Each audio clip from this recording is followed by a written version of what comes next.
Nodding is bad for your brain. Why creative conflict is an important part of successful innovation.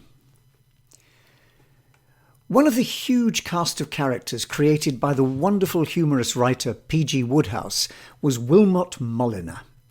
Perhaps not so well known as Jeeves and Wooster, he's nevertheless an interesting subject. We're introduced to him at a difficult time in his life. He's employed in the burgeoning film industry, working for Mr. Schnellenhammer, the head of the Perfecto Zisbaum Corporation, a film studio. And he's not a happy man. His role is that of a nodder. And as Wodehouse explains, this is similar to a yes man, except lower in the social scale. He's expected to nod in agreement to what the chief executive says, but only after all the yes men have said yes. Perhaps not surprisingly, he's getting a little fed up with this role. Wilmot's a wonderfully comic creation, but also a reminder of what we don't want in our world of creativity. We know good ideas don't come from a single person, perfectly formed. They benefit from challenge and argument. Look at any theatre group. It's the fighting and arguing, often very emotional, which leads to the real innovation. Look at Pixar, the film studio, which has developed the skill of repeating their award-winning innovation trick regularly.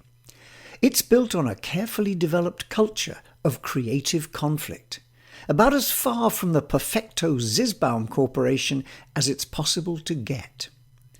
Or look at Fleetwood Mac, or the Beatles, or any long-lasting rock band, and you'll almost certainly find their creative success owes a lot to good old-fashioned argument.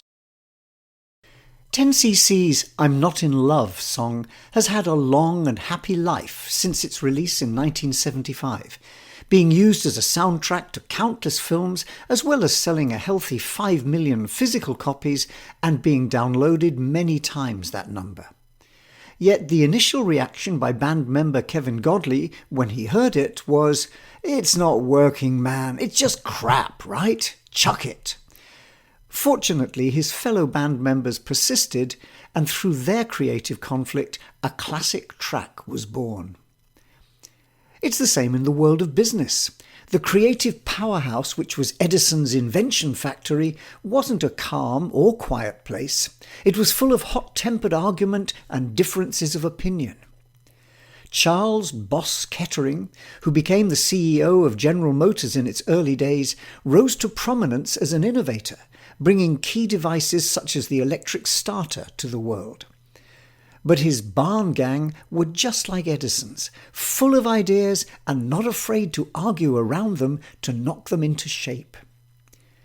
Creative conflict is a key part of the innovation process, and it's a valuable one. Providing the conflicts get resolved and aren't allowed to fester under the surface. Ideas not taken forward or viewpoints not acknowledged can act to poison future innovation.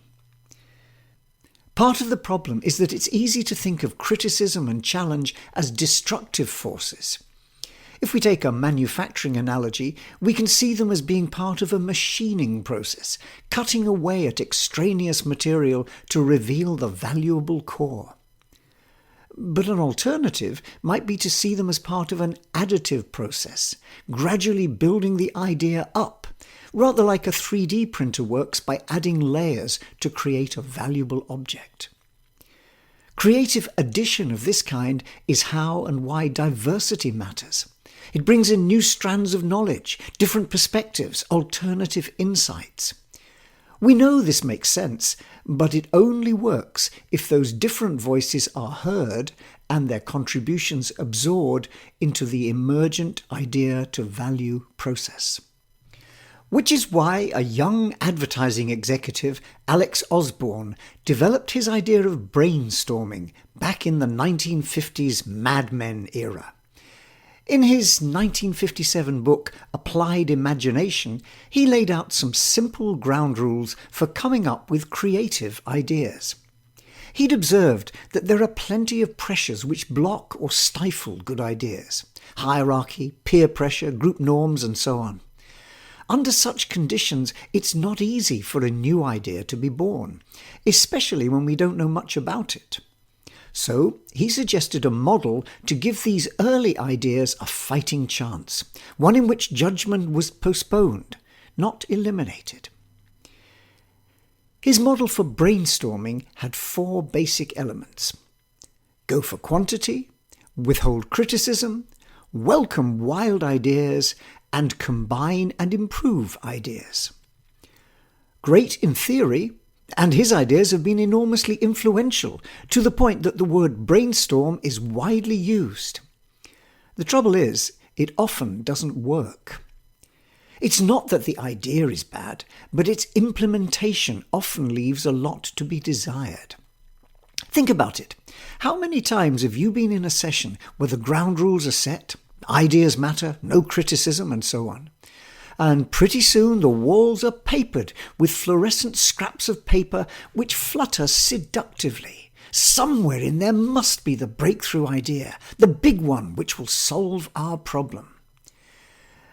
Trouble is, that's often where we leave it. The ideas are up there, but in raw form, and lots of them. Even if we vote for the best ideas, this is often little more than a clustering exercise which focuses in on the ones which look promising. What we don't do is elaborate, and what we almost never do is challenge, criticize, confront the ideas. It's as if we feel that this would be breaking the rules. Osborne's instincts were right. What we've learned about psychological safety is that offering new ideas is a risky business, and we need to feel comfortable before we do so. What he was aiming for was just such an environment, bounded by some simple ground rules which create a temporary place where we can feel that it's okay to speak up and offer suggestions. Being unable to question or suggest puts us back in the world of the Perfecto Zisbaum Corporation. But we also have to accept that the last part of his valuable prescription is often missing: combining and improving ideas. Ideas benefit from shaping, refinement, addition, modification. Ideation isn't a flash of inspiration, but a process in itself. So we really need a 2-phase model of ideation and capture, followed by elaboration and amplification. Osborne recognized this. He didn't argue for no judgment, but rather for postponing it. What emerges from the many studies about brainstorming is that there is a process at work around shared ideation which can lead to valuable outcomes. But we need the ability to challenge and comment on ideas, and frameworks and tools to help us do so in controlled fashion. Elaborating and refining our ideas with others can take several forms. It might involve stand-up rows over artistic differences within a theatre group, or it could take a slightly less emotionally charged approach.